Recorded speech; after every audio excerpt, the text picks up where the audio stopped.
we test the grants received by them, and we also test the expenses spent on the programs and the administrative functions to run the organization.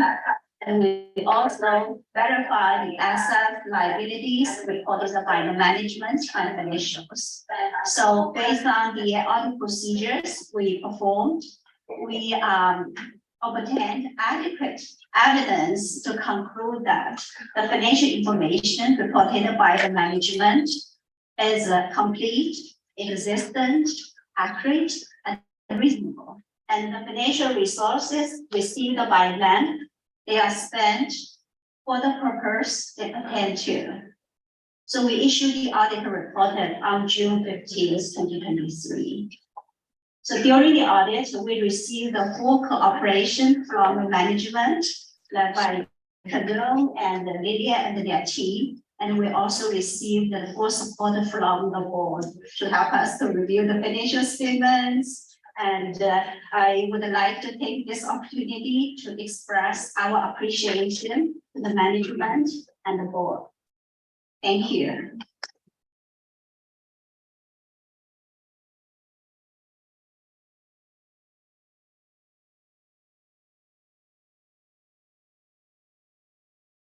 Thank you, Lanjin. Are there any questions for any questions concerning the financial statements? It isn't quite a question. Oh, I just wanted to know where it is. I don't see it.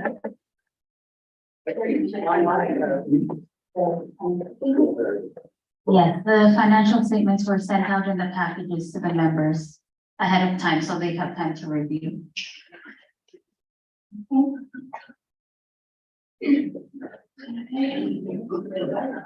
Thank you. Any other questions?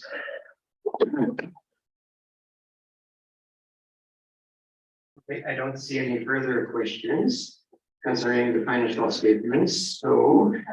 I'm not sure that's the question. You didn't I miss just one? wanted to also note that our financial statements are posted on the website, so you can check those out after. So Kevin was just confirming that the statement, financial statements are posted on the website, and it can be consulted easily. Thank you. That was a very good point. So since there are no further questions, may I have a motion to accept the financial statements for the fiscal year ending March 31st, 2023, and the report from the auditors. And it's made by, good. Can I have a seconder? And Ryan, yes. Oh, there's someone in the back there. Very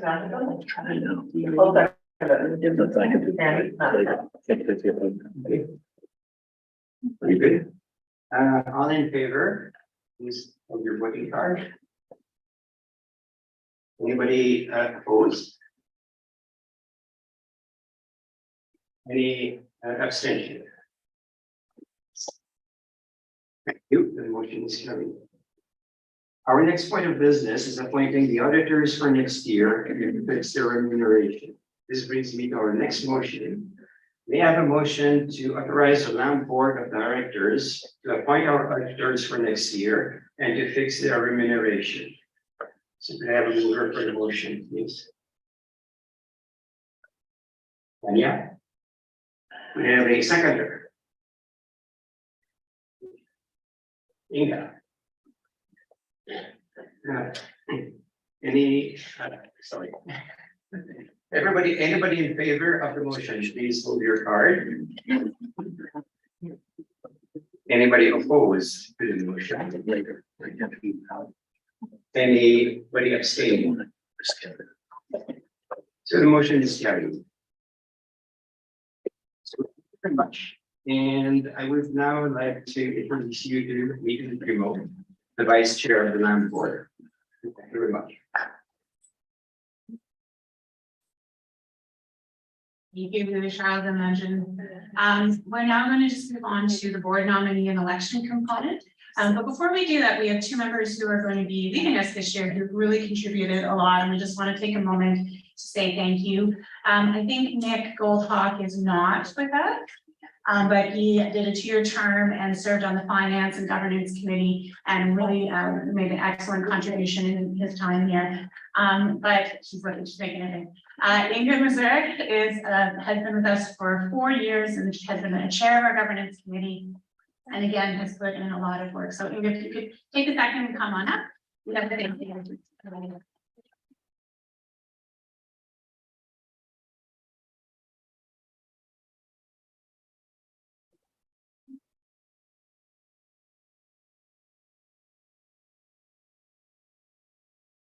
So on behalf of the board, I just want to thank again both Inga and Nick for their dedication, their invaluable work, their insights, and their support. Now I'm going on to the board nomination and election component. Our governance committee works hard to plan the succession of our board members. We recruit and interview candidates to fill the vacancy. Being a director requires a strong commitment to the mission, vision, and values of LAMP, as well as giving their personal time. We have 6 board members that have completed their terms and are choosing to run again for 2 years.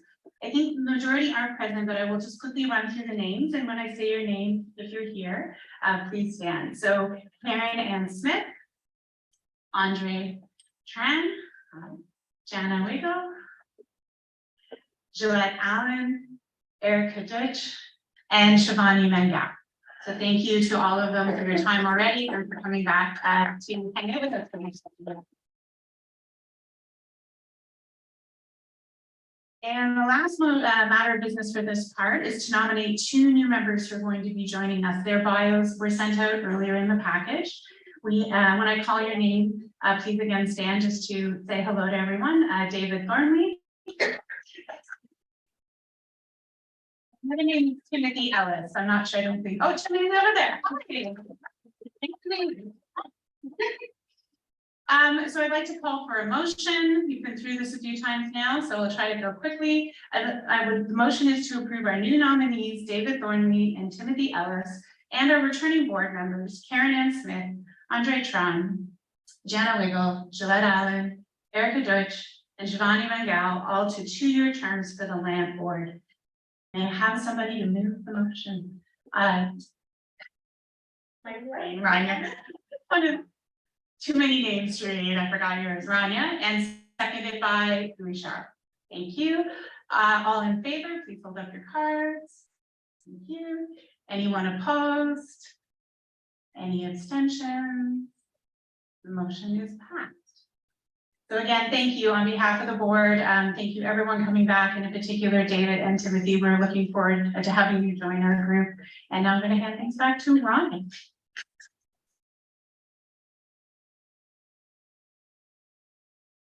Great, thanks for that, Ingrid. And a big thank you to Louis Charles and Manjun for your help this evening. So this concludes the business portion of our AGM. And what's coming up next is the presentation of our new strategic plan for 2023-2026, which we're super excited about. And I would like to invite Kadone, our executive director, back to join me in sharing the new plan. Thank you, Rania. So this plan was many months in the making. We did have lots of help from our board of directors. Our board chair led the process, and we chatted with lots of community partners and clients, and you name it. We'll go through that in the presentation, but we wanted to share this with you because we are excited about the direction for the next 3 years. It's been a bumpy 3 years. I don't know if anybody was remember the not so distant pandemic. You know, we were thrust into that very unpredictable situation, and I am so proud to say that our staff rose to the occasion and continued to serve the community, and we're just so proud of them.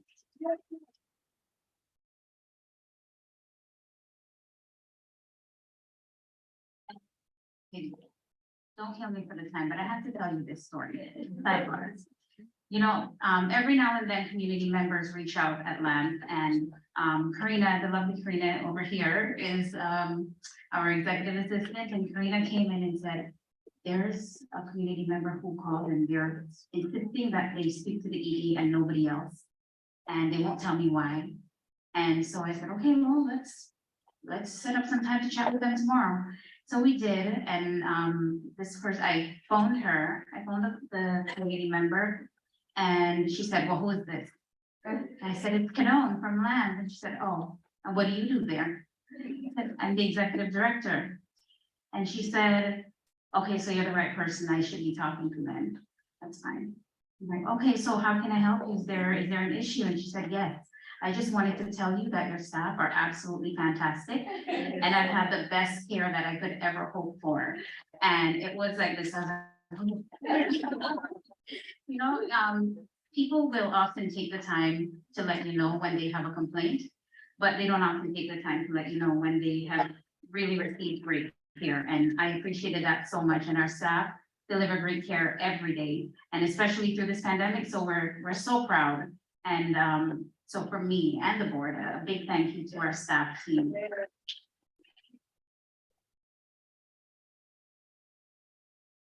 So now on to our strategic plan that will shape our work for the next few years.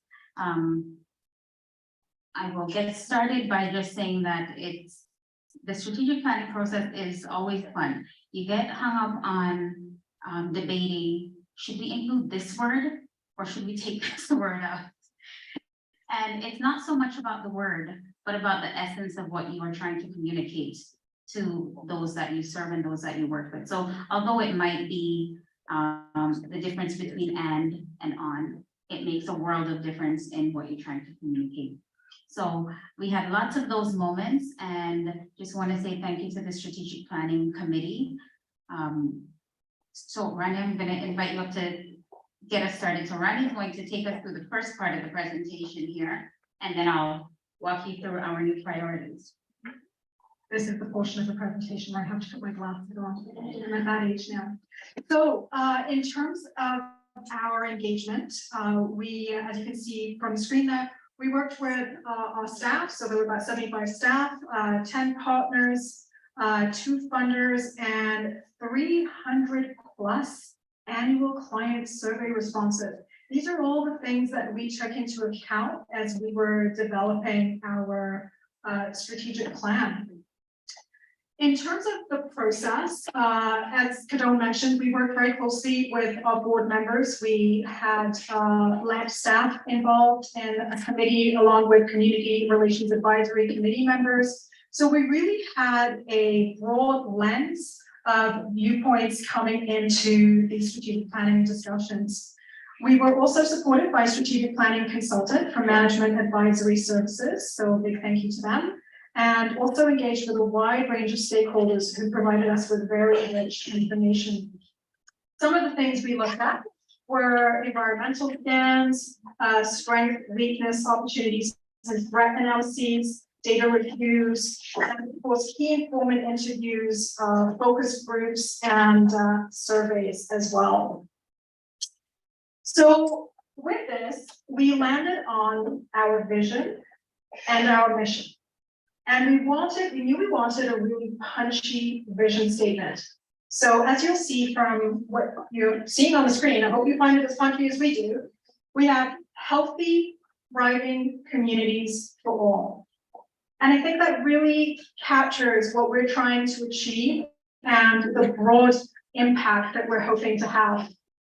In terms of our mission as well, we wanted something punchy and easy to remember, delivering equitable, trusted care that enhances client and community well-being.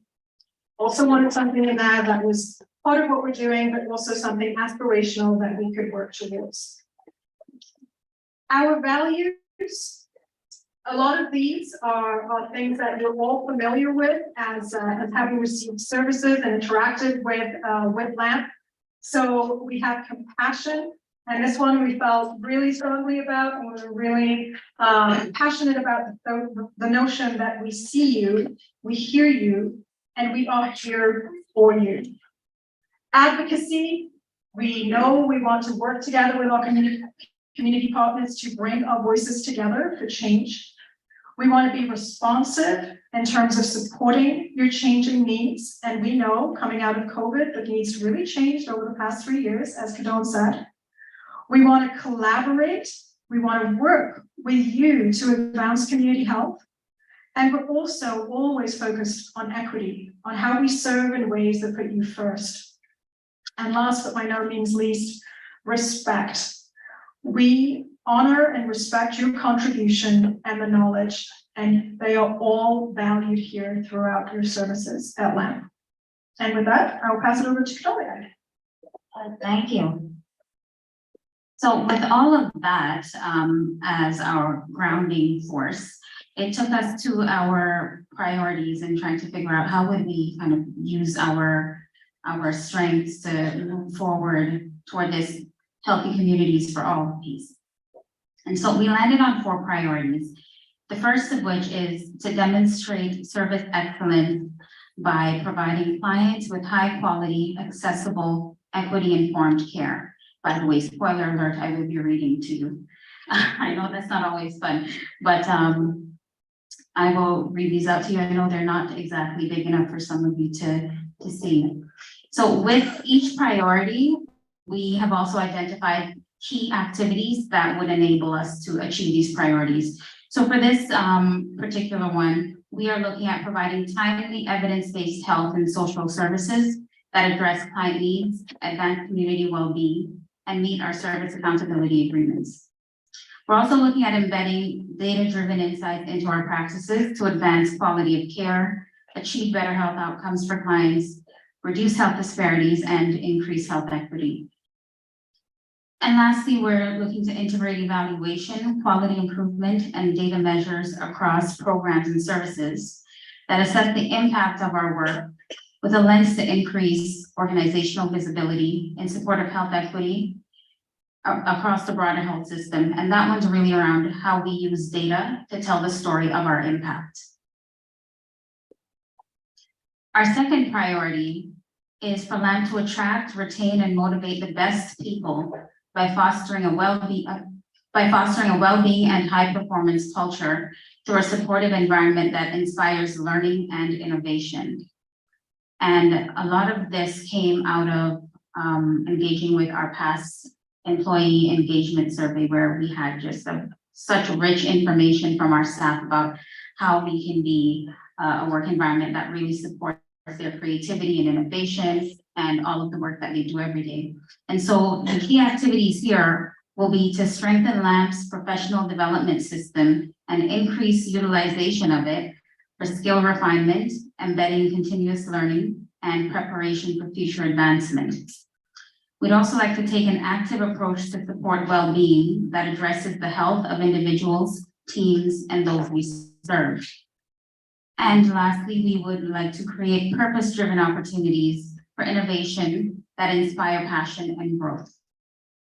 We know that our staff team are a really important part, the key ingredient really in how we provide service. And so this particular priority is centered around retaining the best staff and attracting the best staff and really supporting them to be at their best at LAMP. Our third priority is to advance health equity for all within LAMP communities and the broader health system, focusing on the following priority populations: Black, Indigenous, and 2S LGBTQ+ communities. The key activities here are to collaborate with community and systems partners to provide seamless access to equity-informed, integrated care that improves health outcomes. To build capacity within LAMP, partners and communities we serve to advocate for health resources and social supports essential for people to thrive. Commitment to capturing our clients' demographic profiles to understand service gaps better and provide better care. And now I know we had a question when we shared this with our staff. I also had questions around, are these the only communities that we will be gearing services toward? Absolutely not. We continue to serve everyone in our community, but we know that there are some that experience disproportionate health outcomes. And so we are taking every opportunity that we can to participate in advocacy or action that might advanced health for everyone. So I know, this week in particular, there's been a lot of activity in the 2S LGBTQ plus space where there's been a lot of protests, a lot of, the political arena has embedded themselves into this conversation, and there's lots going on there, and we want to make sure that with every opportunity we have, we're letting communities and clients and partners that may identify as members of the 2S LGBTQ plus community, that we stand with them and that we support them. So I just wanted to point that out, as we are working together to support health equity for everyone. But we want to make sure that where we have the opportunity to impact those that are extremely impacted and experiencing disproportionate health outcomes, so we're going to be there for them as well and be very intentional about that. And priority 4, increasing organizational visibility and key stakeholders' understanding of the impact of the CHC model of care on the health outcomes of communities. I'm going to declare my bias here. I think the CHC model of care is the best model of care there is. Our clients will tell you that, our staff will tell you that, and I think the community really benefits. And so we want to make sure that the CHC model is strong and that there's visibility of it. People can say, yeah, I'm well and I'm supported by CHC. And so for the key activities here, we want to actively pursue new opportunities that improve access to care, increase awareness of the CHC model of care to key target audiences, develop fundraising capacity across land, and diversify funding to expand programs and services. And all of these kind of wrap up nicely into one word that I use to sum up this particular priorities around sustainability. How do we make sure that we continue to be here to provide the services that the community needs? And so with that, I just wanted to take a moment to acknowledge our strategic planning committee for the many, many hours we spent together discussing all the data that we had to look at, but also all the tiny little words that made a difference in our strategic plan. I'd like to thank Management Advisory Services for their support throughout the process and their guidance. And all of our community members, everyone that kind of participated in this, participated in a key informant interview or a survey, all of it was considered as the strategic planning committee shaped our strategic direction. So thank you very much. And that brings us to the end of our strategic plan, 2023-2026.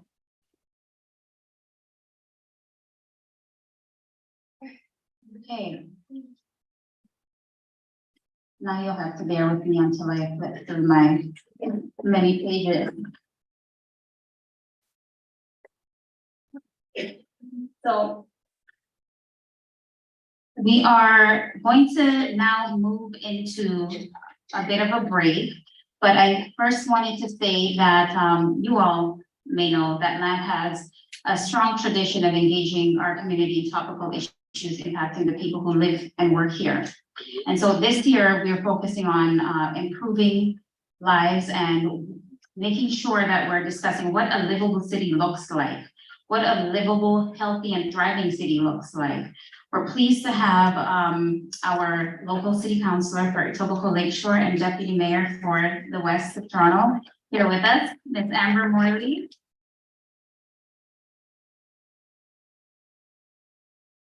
Thank you for being here with us, Amber. We're going to take a short 5-minute break where we're going to share some of our work you'll see on the screens. And after that 5-minute break, we're going to hear from Councilor Morley. Okay, so take a minute, have a bio break, washrooms are out here, or have some snacks over at the table here, and we will be back together in 5.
But twice, if you hear me? See, it still works. It still works.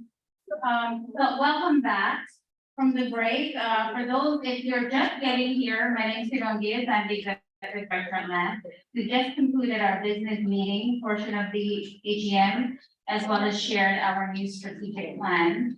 And now it's my pleasure to move us to the next portion of the evening, which is more of a town hall type style. Every year, we like to really take a dive into topical issues that are impacting our community. And as we think about what's happening in the Etobicoke Lakeshore and also in East Mississauga, where we have our health center as well, we always think about how can we discuss and really move forward issues that are important to the community. And so, looking at our year in review, I was thinking about some highlights of our work, some of the challenges of what we've been calling our pandemic renewal year.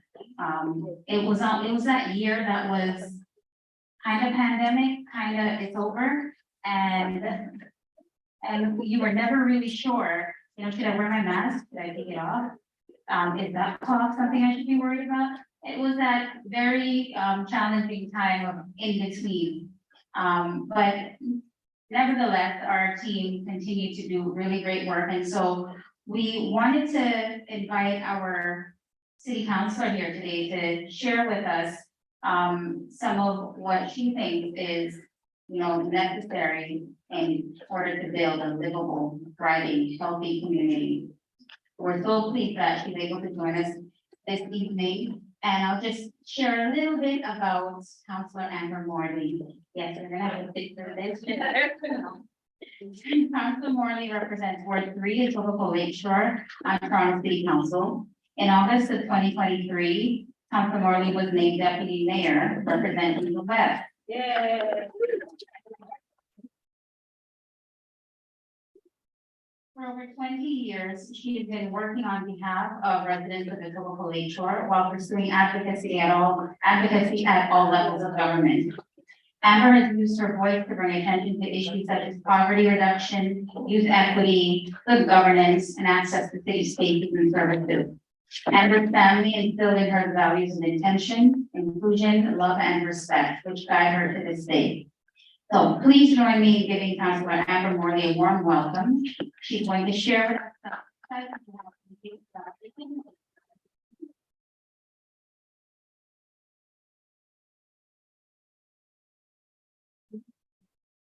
Good evening, everyone. Thank you so much for the warm welcome and for having me here tonight. I have to admit, I'm a little under the weather and I know I should be wearing a mask, but it's not COVID. I promise I tested 3 times before I came. Yeah, I normally like to go off at the top, but there was a couple of really key things that I want to make sure to cover off this evening. And so it's not normally my style, but I am going to read from some prepared remarks. And I do look forward to your questions and a little bit of an open dialogue afterwards.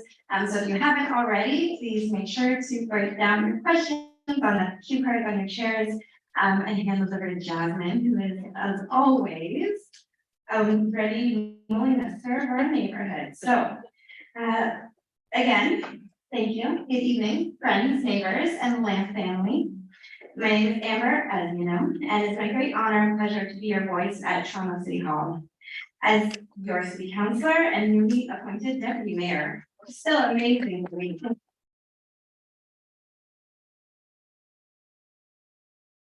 My focus as a leader is the collective empowerment of Torontonians and certainly Etobicoke Lakeshore residents to take action and contribute to the many ways we are privileged to live, work, and play together on this beautiful land. Building a resilient, sustainable, inclusive community takes boatloads of effort, love, commitment, and teamwork. Her worship, Olivia Chow, our mayor of the city of Toronto, and wishes she could be here with us. After being elected only 11 short weeks ago, Mayor Chow has hit the ground running, leading and getting results for people as I knew she would. It is no secret that things are tough right now. Everywhere we turn, there is a new challenge, a hard reality, and a general sense of doom and gloom when we stack it all up. Homelessness, affordability, mental health, healthcare, the climate, I could go on. Many of our most important pieces of social fabric have been described as being in crisis. We all see and feel that on a daily basis. In addition to these acute challenges, we have a budget pressure, which I'm sure is no secret to anybody in this room, at the municipal level that we absolutely must address. In fact, we are legislated to balance our budget, so things are about to get real for us at the city. And from emergency services, fire, paramedics, and Toronto Police Services, to the water out of your tap in the morning, the roads you walk and cycle on and drive, of course, the transit you ride, the daycares and programs you take your children to, and the long-term care we provide for seniors. These are not frills. I think we can all agree on that. These are core fundamental services that should not be under threat due to a lack of resources, especially not when we collectively generate incredible value to our province and our country. We deserve more. You deserve more. We are rolling up our sleeves and we're getting to work to fight to that end. One thing that we are clear on as a council is that Toronto needs a new fiscal framework. We are the largest city in the country and the fourth largest in North America. We are 30% of the country's GDP and 50% of the provinces. Yet we get about 1 cent back on every dollar that we generate. This is not a sustainable arrangement, and we believe that through collaboration with our partners at the provincial and federal governments, we can get a better deal for municipalities who are on the front lines of community building and critical service delivery that residents count on. Thank you. Mayor Chow and council, 11 weeks into her administration, are already working passionately and proactively to address these issues. Mayor Chow and her leadership has already announced a TTC service improvement, TTC safety investment, passing of our long-term financial plan, which the big headline is, we need a new deal. Extended pool hours, most recently, I hope some of you were able to enjoy, I know Jasmine loves to get down to the pool. Self-service, finally on the TTC, which, it's 2023, right? We've started the process on delivering 25,000 new purpose-built affordable homes. Help for refugees has finally come in under Mayor Chow, at 2 times the investment from the province, and more great announcements continue to roll out. We've heard recently this past week from the federal government on the removal of GST on purpose-built rental, which is always what developers tell me why they can't do it. So now I look forward to how those conversations proceed now that that obstacle has been removed by the federal government. We've also heard from the federal government around $4 billion fund for municipalities to get moving on building affordable housing. And we look forward to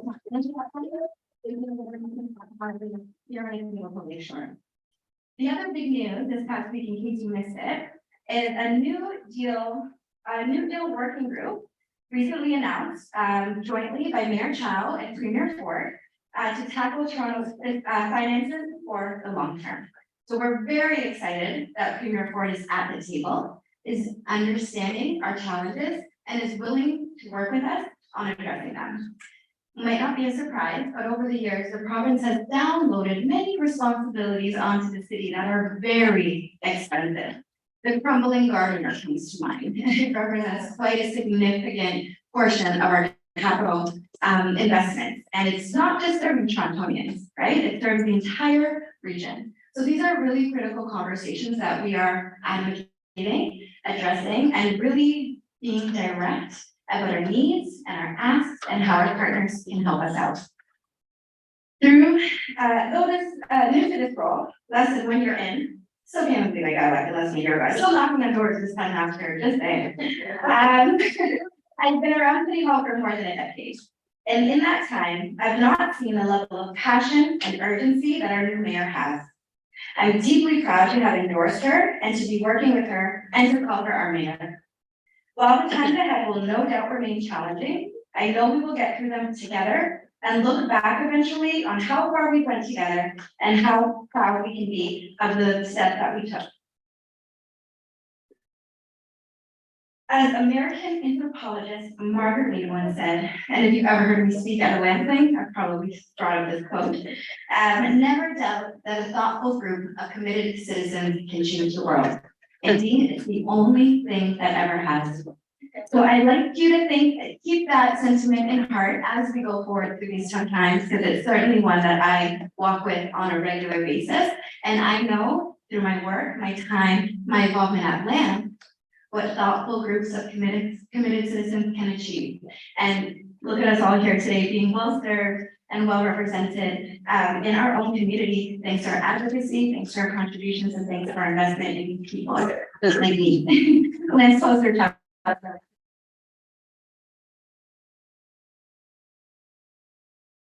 So let me talk a little bit more about this incredible organization. A model of grassroots community leadership, engagement, and service. LAMP has been an Etobicoke Lakeshore staple for over 40 years. LAMP and the staff of volunteers and clients who are involved are the core to health and vibrancy of our unique and wonderful community. Through direct action, programs, workshops, committees, town halls, youth engagement, and more, LAMP plays an incredible role in shaping the strength and resilience of Etobicoke Lakeshore.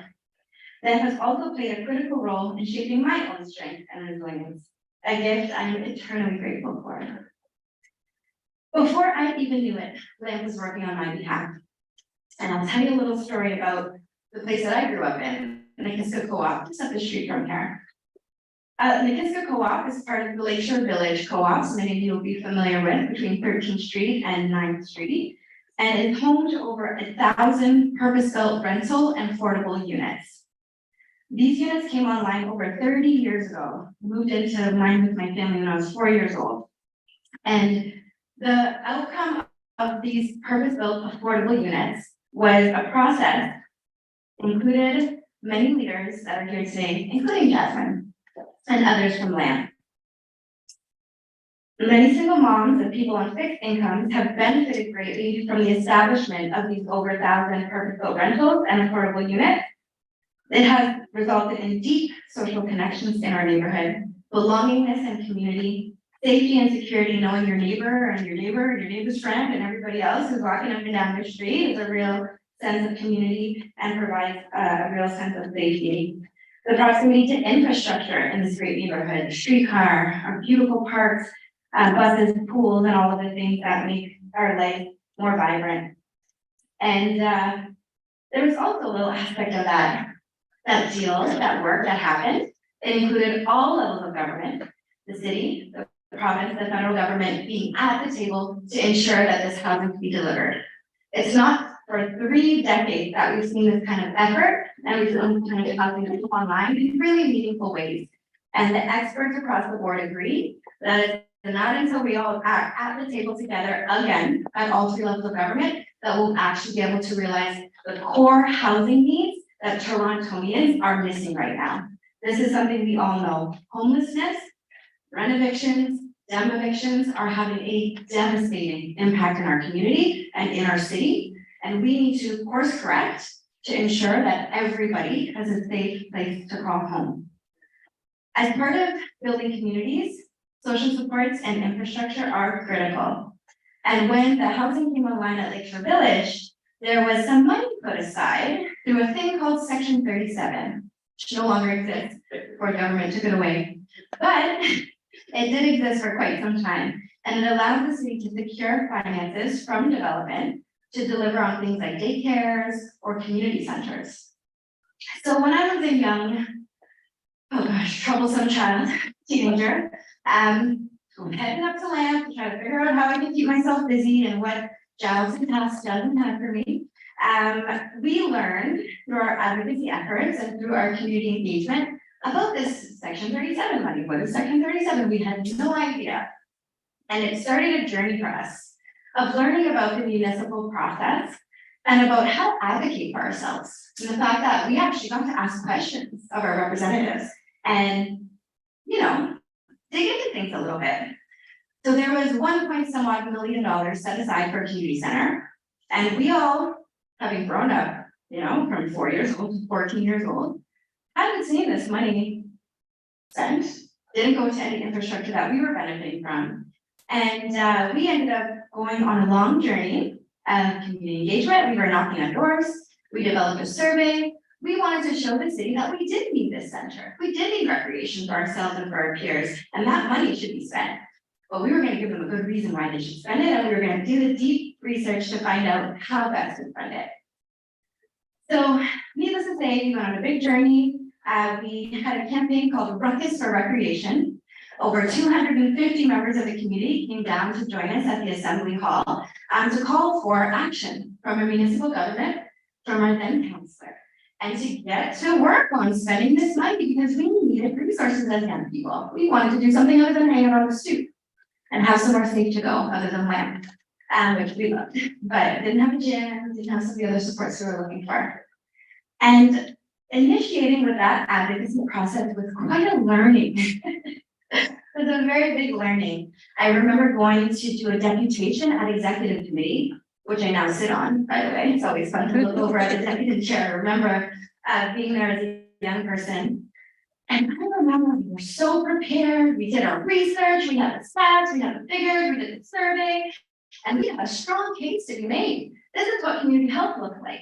Spending the dollars that were allocated for the thing on the thing they were allocated for in partnership with the community. Seemed like a no-brainer to us. But unfortunately, we were not received well.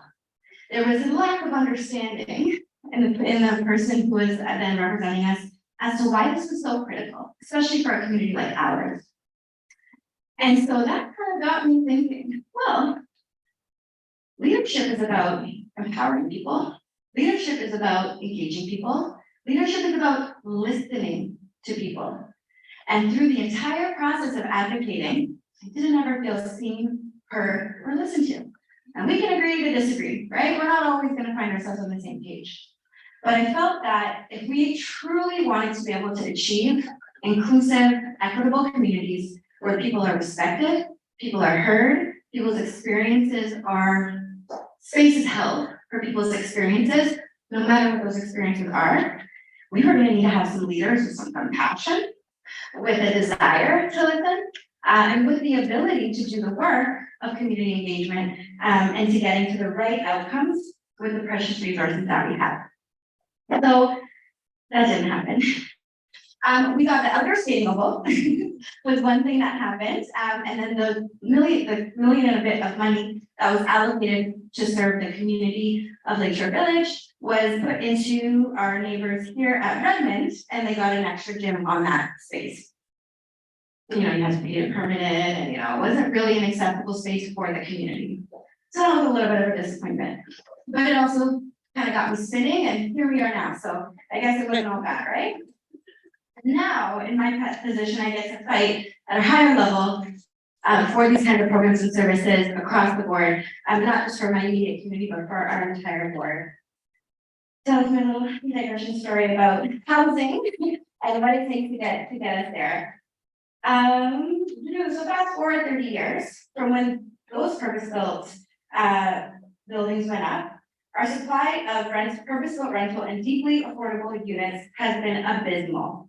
Despite being one of the largest and fastest growing cities with the most cranes in the sky in North America, most experts agree the only way for us to succeed at bringing the necessary mix of housing stock is to have all three orders of government at the table and working together to pull on the levers we each have at our respective levels, cut through the noise, and deliver on what people need, which is, to be clear, not 100% purpose-built condos that are an average $750,000. That is not meeting the need of Torontonians today, and it's not going to meet the need of Torontonians tomorrow. So we're excited and encouraged about the news coming both from the federal and provincial government, and we will be ready and willing to do the work necessary to get these pieces delivered for us. So I want to talk a little bit about grassroots leadership and LaHaye, Land's Affordable Housing Advocacy Group and Task Force. LaHaye is a group of people with lived and living experience who have been doing the work for over 5 years to bring attention to this important issue of affordability and affordable housing.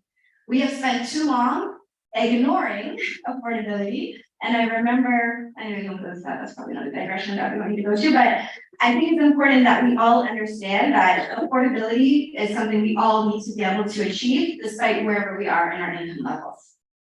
So, having a community-centered focus and having affordability at the core of the work, LaHeg has succeeded in bringing all three representatives from all three levels of government to the table and getting commitments from each of us around standing up projects in our ward that address the needs of our community.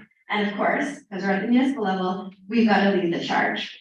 So we've been very proud to do that work and are working directly with the Housing Secretariat at the City of Toronto. We're working with Create TO, which is the real estate arm of the City of Toronto, and we're identifying surplus and vacant city-owned property.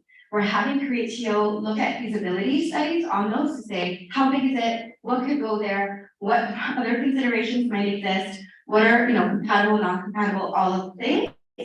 And we look forward to bringing that information back very soon to both the LaHeg group as well as our other representatives to show them that we're doing the work.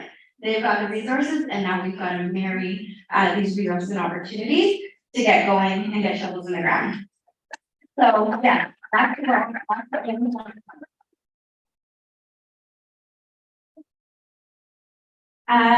So how do we get there?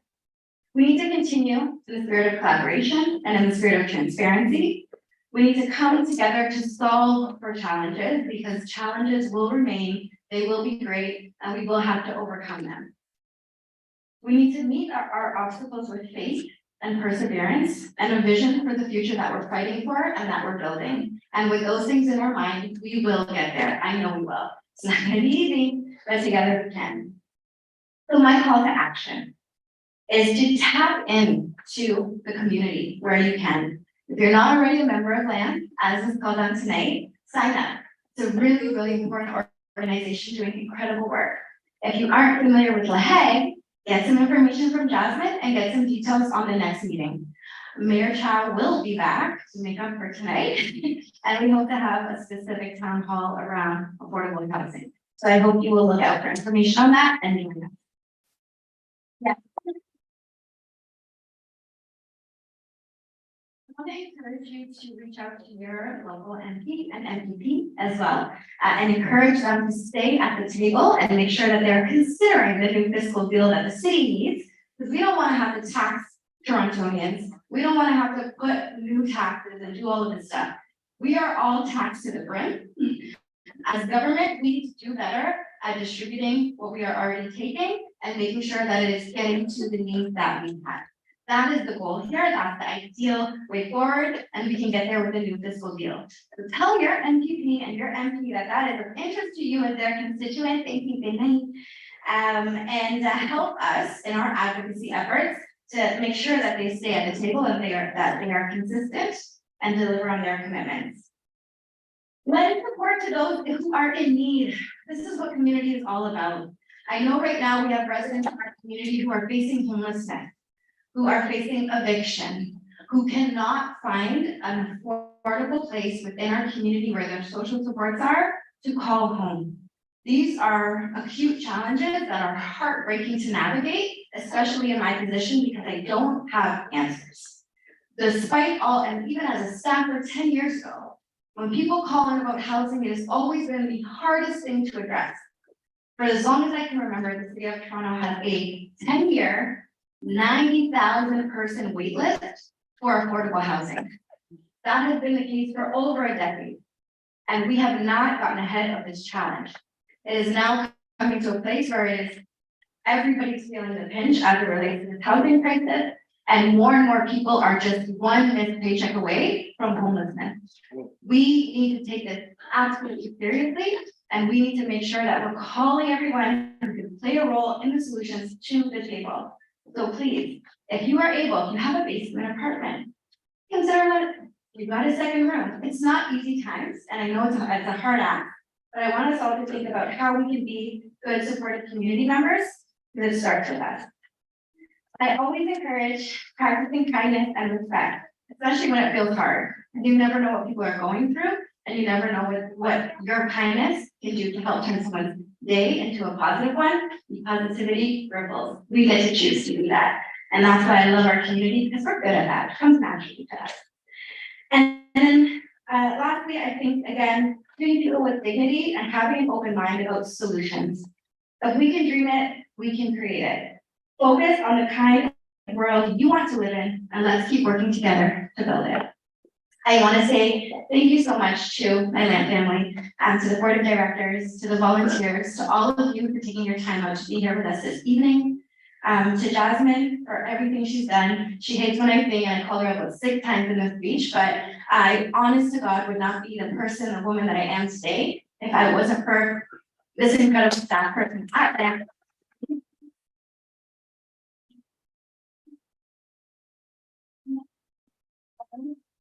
Thank you, Jasmine, love you. And of course, I want to thank my counterparts at the other levels of government. It has been encouraging to see them at the table and being part of the conversations. So make sure MP Maloney and PP Hogarth, let them hear from you. Make sure they know that we appreciate their support and we need them as part of the solution. And certainly, last but not least, especially on weeks that are tough like this, I've been going through it with you guys. I want to shout out my team, because without them, this job would be impossible. It is an incredible amount of work, incredible amount of pressure, but we are all so passionate and committed to making this community the best community that it can be. So we keep our heads up, we keep our smiles on, we have each other's back, and we do our best for you. So thank you so much, guys. That's all for me, and happy New Year.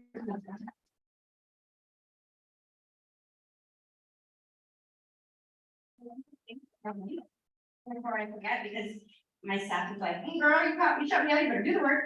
So we are actually very proud and excited. Okay, shout out to earlier, because I was at land this morning for the doctors, because I'm literally a land client and all the things. And then the Todds and the babies are out, and it was so sweet on the yard, and it always lifts my heart. So shout out to the earlier folks at land. But speaking of family fun, we're hosting our first annual Deputy Mayor Morley Fall Fest. This is a tongue twister, at Fairfield Park on October 1st from 12 to 5. And shout out to Dan and Richard, who are in the building today and helping us pull that wonderful event together. But I hope you guys will join us. We'll make sure to leave flyers behind. We'll have tables from local agencies, fun, food, music, pumpkins, all of the good stuff. And it's just about coming together, holding space, and enjoying our time. So thank you guys. Hope to see you then.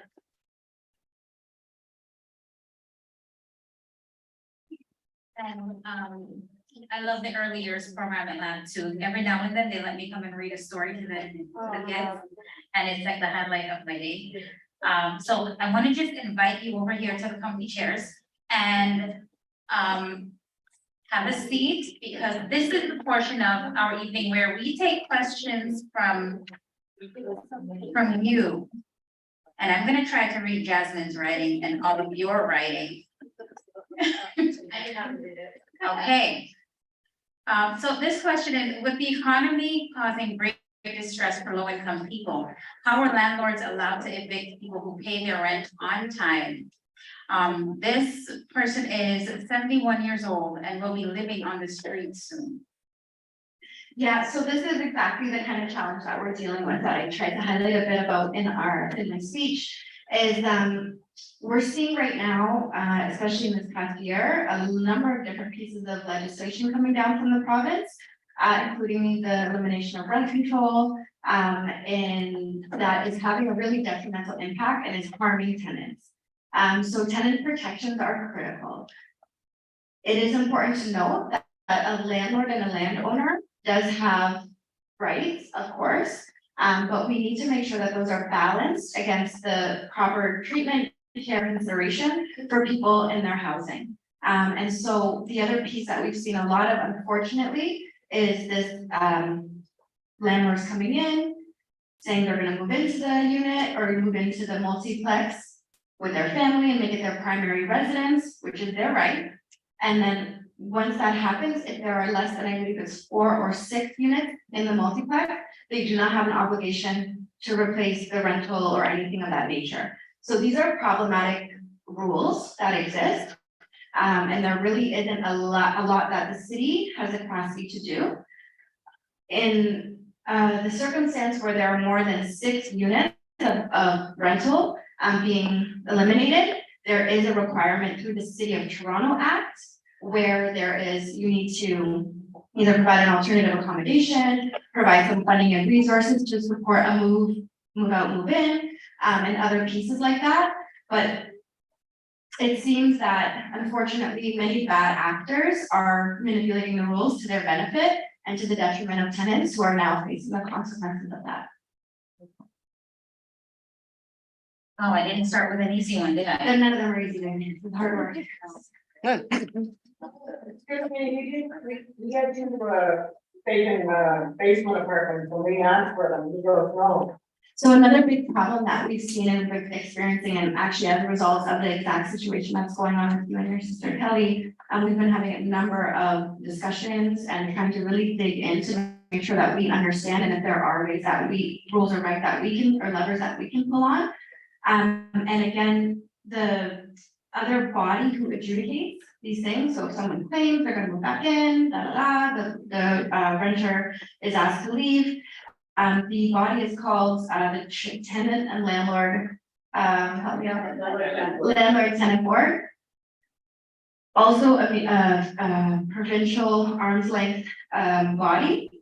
And what we've heard from anecdotally from people that we know who work to represent tenants at that board is it very much is slanted and favors landlords.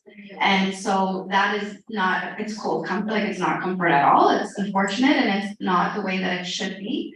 But this is the reality that we're facing right now. And we need to, again, call our representatives to the table and bring up these issues and concerns to them, because if they need a shake up of the, like whoever's representing people there, exactly. But yeah, that's part of the challenge as well.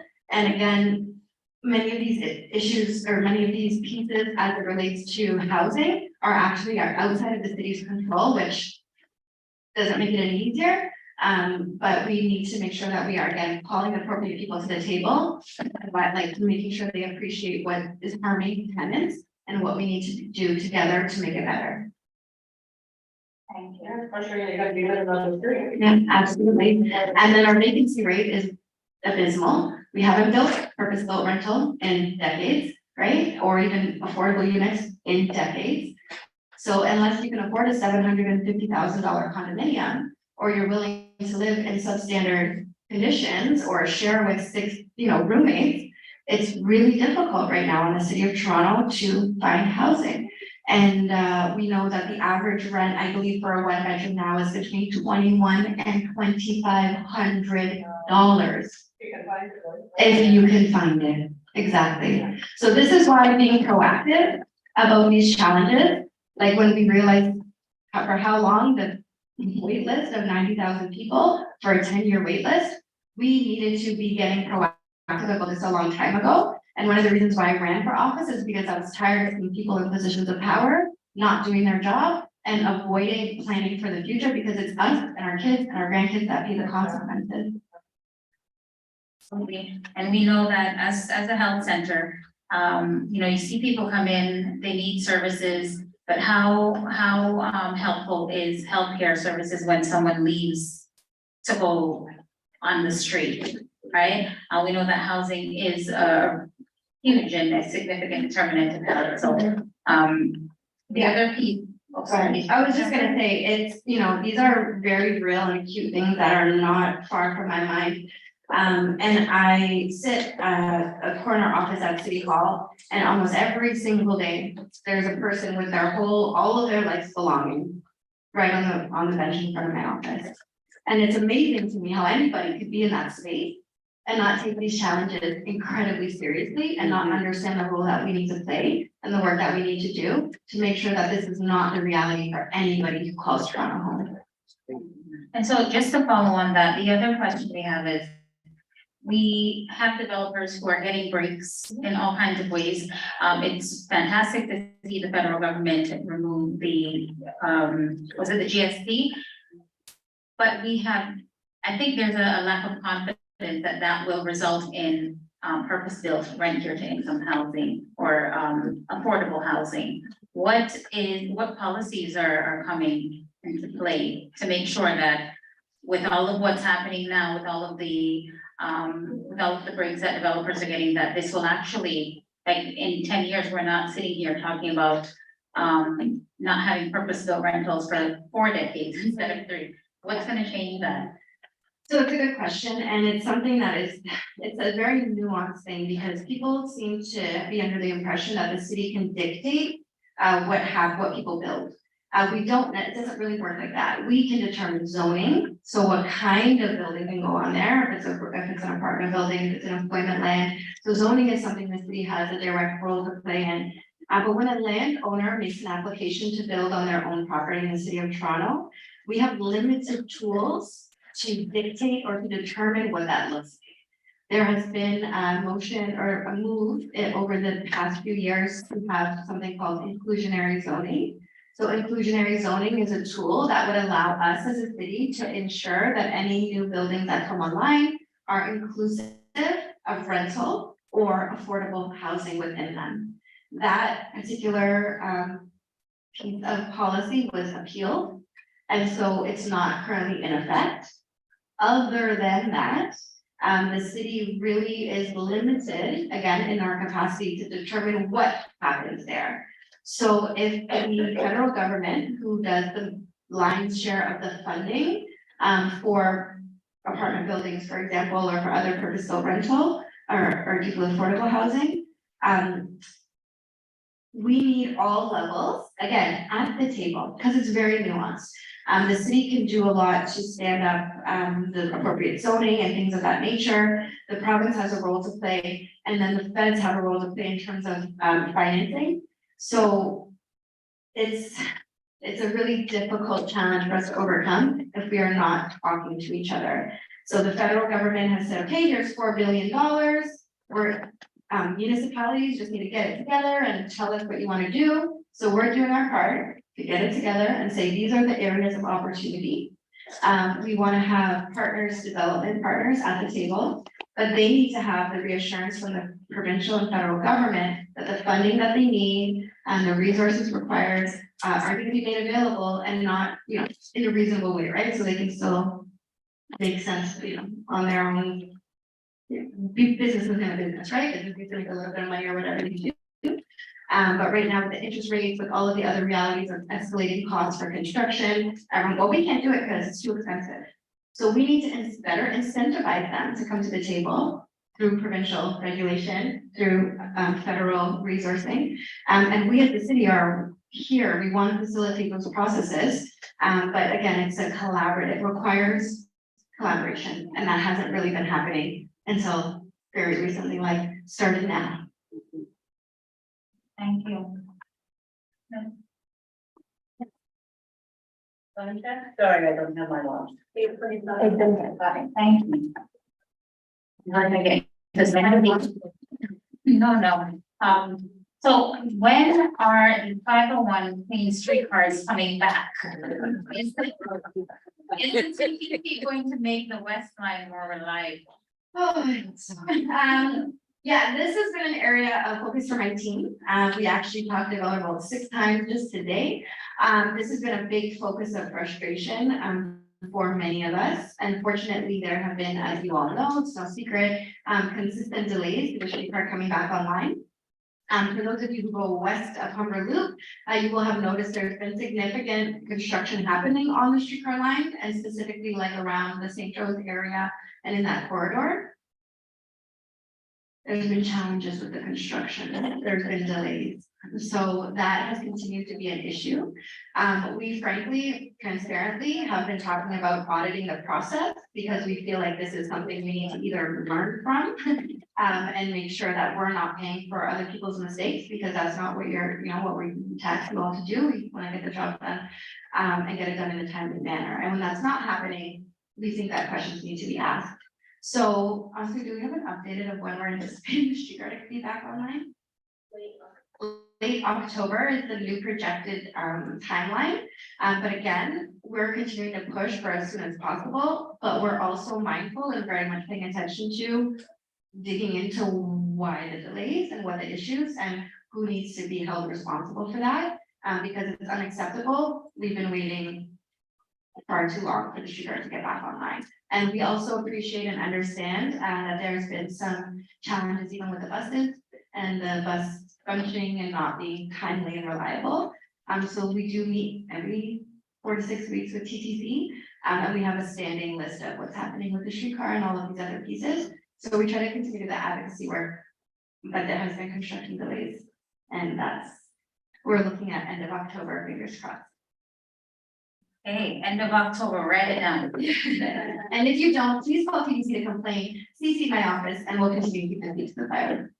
I was at a meeting, I don't know when, but someone was asking when the Eglinton Crosstown. Don't kill me. I think you all laughed. That is not a good sign that we all laugh at that, right? It's an ongoing joke. But definitely a challenge because it means real challenges for real people who are reliant on public transit to get around. Absolutely not. Switching gears a bit, our next question is, can you speak about specific ways that you are supporting the 2S LGBTQ community, especially in the context of current political events? Yeah, absolutely. Thanks for the question. We've really been intentional. Obviously, my brand is inclusivity and equity, and certainly lending our time, energy, and support to those most marginalized in our society, I believe is a worthy and important effort for any and all leaders to do. We have been, active. We came down to the LAMP Pride event over the summer months in June. I was very proud to lead the flag raising of the trans flag, which for the first time ever at the Etobicoke Civic Center. So it was my pleasure to bring remarks and to do that flag raising in solidarity with the trans and LGBTQ2+A community. And we continue to stand in solidarity with young people of all ages within the community as they face discrimination and challenges. So most recently we did just send out a note of solidarity via our Twitter. I'm gonna always call it Twitter, sorry Elon Musk. That was something that, was important to us to make sure that we took the time to make a statement so people understood where we stand on this really important issue. Thank you, and as you all know, I think we spoke about it a little bit earlier, this is a topical issue right now that, and at the root of it comes down to health for us anyway, that's our wheelhouse, it does come down to health, so thank you for all that you're doing there, and please keep it up because it's necessary. Absolutely. Okay, this question, very pointed, very matter of fact, very real for people. What is the city doing to help people who are going hungry because of poverty? Yeah, it's a great question. The city, as some of you may or may not know, had adopted a poverty reduction strategy. I want to say well over a decade ago at this point. This is not a strategy, in my estimation, that has had a lot of legs or a lot of leadership in most recent years. And it's an area that I'm very keen to dig in. But something that the city is really, really proud of, an initiative that started with us and that we fund is breakfast programs for young people within schools. And so that's an area where, as we know, and we talk about with this most recent the protest and the issues with the safe space for students at school. School is sort of like a common denominator for all of us, right? All children, for the most part, are going to school. And so we understand that that's a good way and a good place, a good avenue to support children. And so the City of Toronto, through our partners and through Toronto Public Health, we continue to fund and prioritize programs for children to make sure that they have healthy meals at schools. And actually just this past week at Environment and Infrastructure and Environment Committee, which I sit on, we took a cool food pledge around committing ourselves to more plant-based foods within our centers and within our services like long-term care. And I challenged and tasked our staff to think about vertical gardening, hydroponic gardening, like there's so much cool technology around food and other healthy options that could reduce our emissions, that could get our communities healthier, that could save costs, and could produce jobs and other great things like that. So we're really trying to be proactive, thinking sustainably about how we move forward and not throwing a gazillion dollars at every problem, but thinking creatively and thinking collaboratively, because I think that we go further if we do it that way. Thank you. And I'll take this opportunity to just plug the land garden pod project. Just, get involved. Then I'll college and take some fun. Yes, it's a partnership with Land and Humber College where we are using garden pods across the community to grow food and to keep track of how much food we can grow in an urban setting like this. It's it's small but mighty, and it'll only get stronger if you all get involved. So jump in.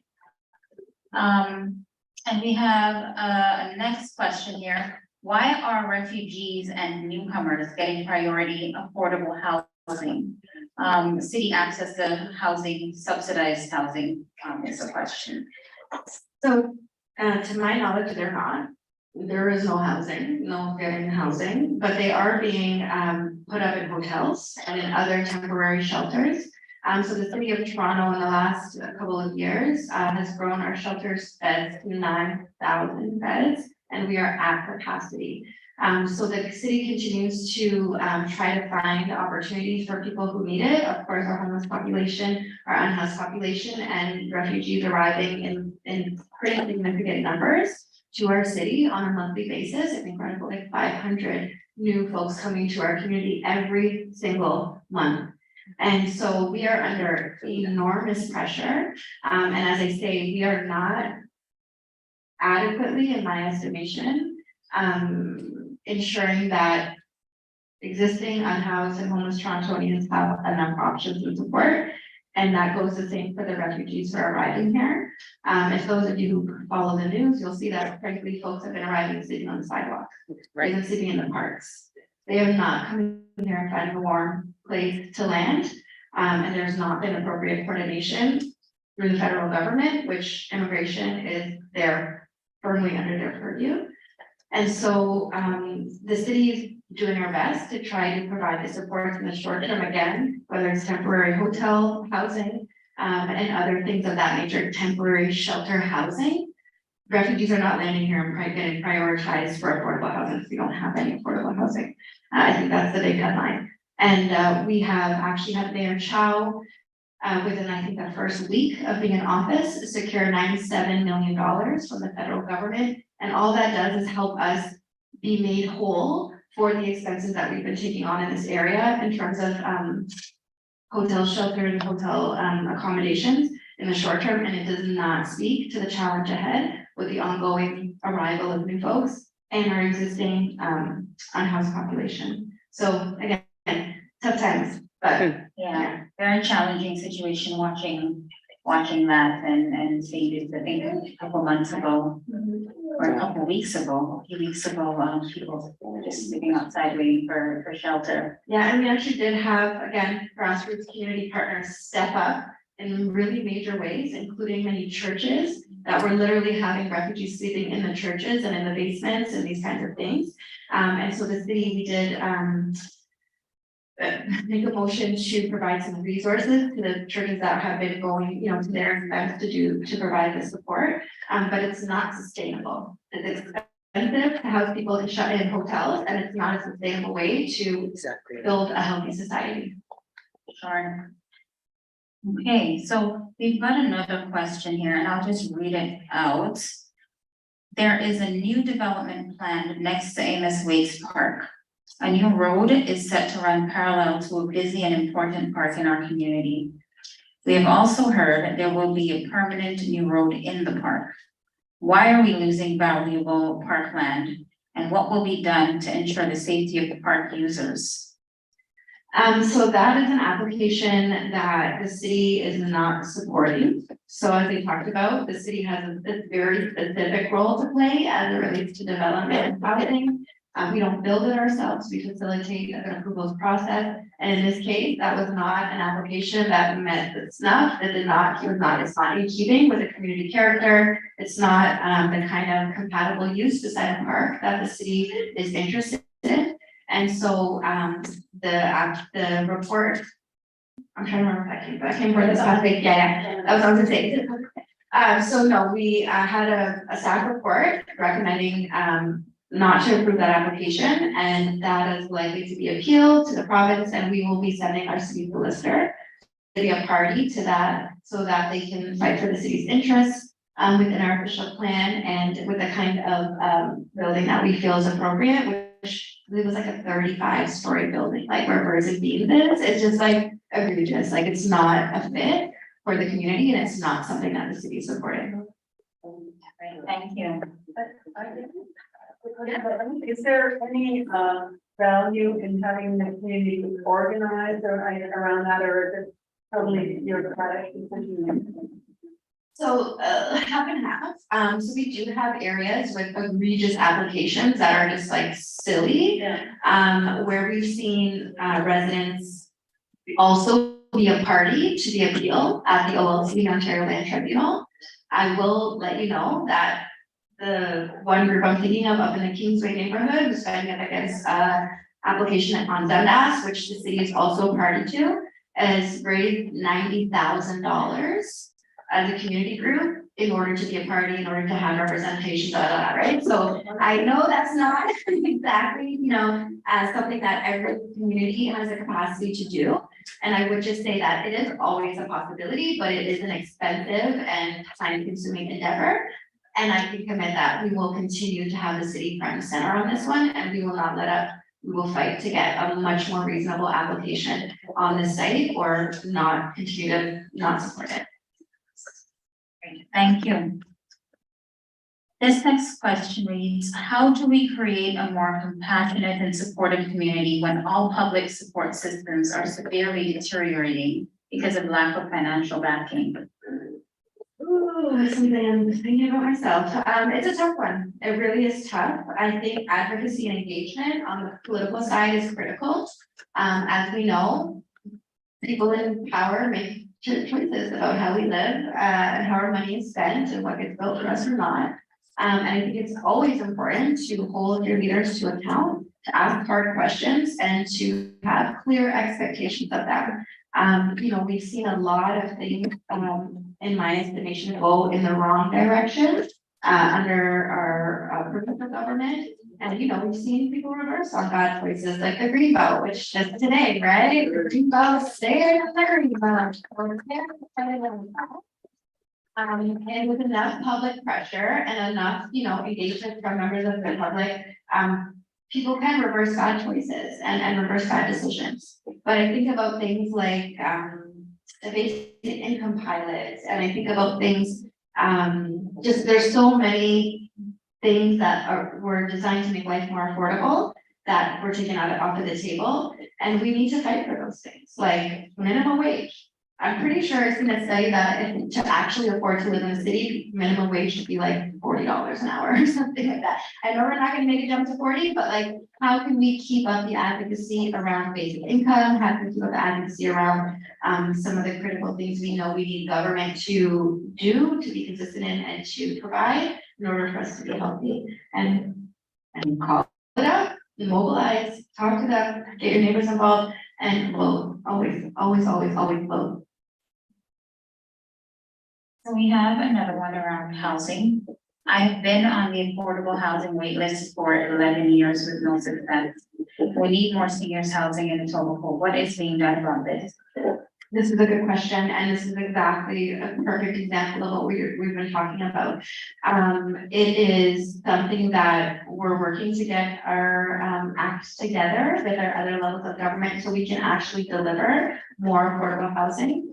I can say I've recently also joined the Toronto Seniors Housing Corporation. And we're going to see what plans are coming online. This is very new, so I'm not as well versed as yet. But I know Mayor Chow has made the commitment that we as a city need to start really thinking about building. And again, we don't build, we don't do that stuff, but we can work in partnership and collaboration. And I think more purpose-built housing for our seniors community, because we've got a massive seniors population in Etobicoke, and they all deserve safe, secure housing to call home. And we need to do the work to make sure that that happens. But I don't have any agreements just yet. Not silver bullets today.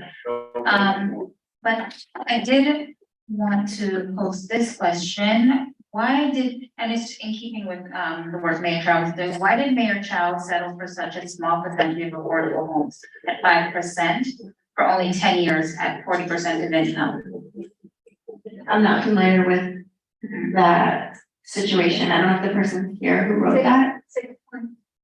6 points, yeah, Mayor Chow's first. yeah, the housing now. So housing now was a big topic of discussion during the mayoral election. Housing now was the city's program to bring affordable housing online. And in the years that it has been adopted by council, which has been many years now, not a single unit has come online, and in fact, not even a shovel is in the ground. And so the very first site that we're getting shovels in the ground on is going to be on the 6 Point site up at Kipling and Dundas Floor area, for those of you who are familiar. And so essentially the Housing Now program, involves the city of Toronto making our land available, and that's our contribution, the land value. And then working with partners like Create TO, our real estate arm, to bring in developers to basically bring these buildings online.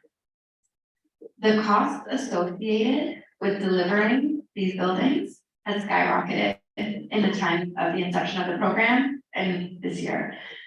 So I remember I think we had to put additional like $200 million into the Housing Now, just to make sure that some of the sites that are fully designed and sort of ready to go didn't get lost.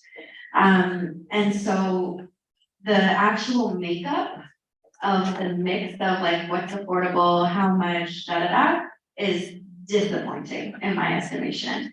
And the definition of affordable, and again, I can't remember if this is somehow provincially legislated, because I remember 40% income is considered affordable. yeah, Better than most. right. So so yeah, and I have to revisit this, but I recall when we were in conversation about the housing now site, that the definition of affordability associated was 80% of market, and then 10%, and that was considered workforce. That was considered workforce affordable, is 80% of market. So if we think market is $2,500 for a 1 bedroom, it's still not affordable.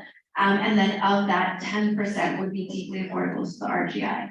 And so even the equation on what we're standing up in that project is missing the mark in my estimation. That's why the question. Yeah. I mean, one That's a can good one. assume that Sylvia wanted to kickstart it somehow, Mhm. but the term is the other thing. Last year, I was listening to a fellow who was living in a really substandard house and had been waiting for years. He was offered an affordable unit, nice, very small, but nice, 10-year term.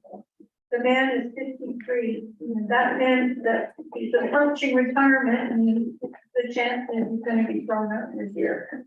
So 10 years is not kind of No. either. Absolutely. So these are some of the principles that I know our housing secretariat, for example, looks at, is where we often fight on our sites and we're able to secure affordability 99 years of guaranteed affordability. That is a sustainable plan. And so again, working really hard to get our partners at the table. And as you know, Star, the city's definition of affordable is 30% of your income for rent. And that is, I think, realistic for everyone, right? 30% of your income. Sorry? That formula was created by these very same business people Mhm. because it ensures that there won't be a default. Right, Anything over the those things 30 need that. years, it's a problem for people not being able to pay. And I think that's exactly the kind of problems we're running up against, because we've not honored our understanding or that shared knowledge. And now we find ourselves in multiple crises, including housing. Yeah, thanks, Sarah. So, yeah, so Mayor Chow did, separate and aside from Housing Now, which, to be fair, that was a mayoratory, former mayoratory Thing. thing, yeah. And so that's kind of an inherited thing. I don't know how much more we're gonna be working in that framework, because obviously, as we've talked about, it's not a very good one, frankly. But Mayor Chow did recently announce, her objective to deliver 25,000 affordable units, RGI, rent here to income specific. And again, as we know, there's over 100,000 people on the wait list, so it's only scratching the surface. But it's critical that we get that moving forward and that we get that online as soon as possible. And I'm fighting really hard to make sure we've got a good percentage of those units here next to the Lakeshore.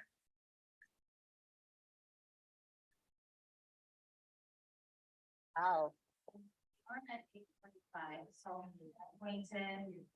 I'm going to just give you one last question. You know, things are getting ever more expensive for people. Organizations like that provide healthcare services and social services. We're expecting, after massive spending during the pandemic, that there will be periods of austerity. We know that the first things that get cut are the social support that people need. And we know that we're going to see an increase in the demand for our services and potentially a decrease in support, financial support. What are you all at the city going to be doing to make sure that vital services like these continue to be available for residents of the local Lakeshore and of Toronto? Absolutely. So, as we talked about sort of off the top of my remarks is, the city just passed our long-term financial plan. And when I started at the city 10 years ago as a staffer, the then city manager was letting us know, you need to get your act together, you need to figure it out, because what you're doing now from a financial standpoint is not sustainable. And there was 2 or 3 different city managers over the last decade who tried to get council to figure out what our big picture goals were gonna be, what our core services were gonna be prioritized, et cetera, et cetera. And unfortunately, we did not see the kind of work go into setting ourselves up for success, as we are now absolutely required to do. We have no choice. And so step 1 for us, and the big headline, is a new fiscal deal for the city. That is bottom line. We contribute way too much to the provinces in the country to continue to get crumbs on the dollar and to be downloaded responsibilities like the gardener, like the refugee crisis, like all of these other things that are critically important to a healthy society, but are not the municipal responsibility. So we are calling our colleagues and our counterparts and other levels of government to the table in very clear and specific ways. We made it a motion recently to ask the province to upload the gardener and take, some of these really big ticket items off of our plate so that we do not have to compromise for services. We do not have to raise TBC fares. We do not need to raise taxes, but we can better utilize the resources that we're already getting from residents here. And then in turn, supporting and continuing to fund great organizations like LAMP and, providing opportunities to make sure that your organizations are sustainable. But it starts with a new deal for the city. That's really what it's gonna take for us to stay our way through these challenging times. Otherwise, it is gonna be cuts, it's gonna be raising the taxes, it's gonna be all kinds of other things that are gonna put more strain on people who are already stretched. We do not wanna go that route. And I think people are starting to wake up and understand that they gotta put some respect on it. Like Toronto does a lot for this country and for this province. And we need to be taken better care of so our residents can be healthy and thrive. And so that's the #1 goal right now, is to get a new fiscal deal for the city. Again, we've seen some good movement in that area. We've had some really encouraging conversations. We've had some really encouraging commitments, even from the premier himself, just recently. And so we intend to continue down that road and fight for what we deserve. Thank you.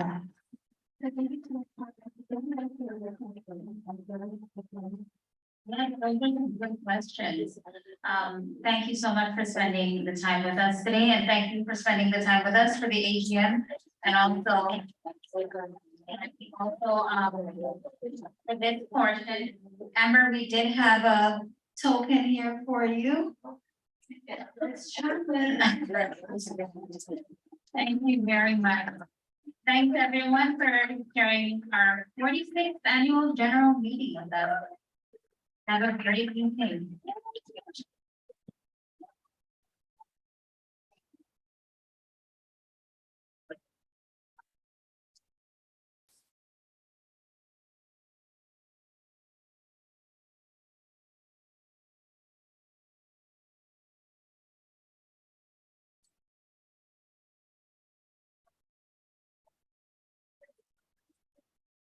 Okay.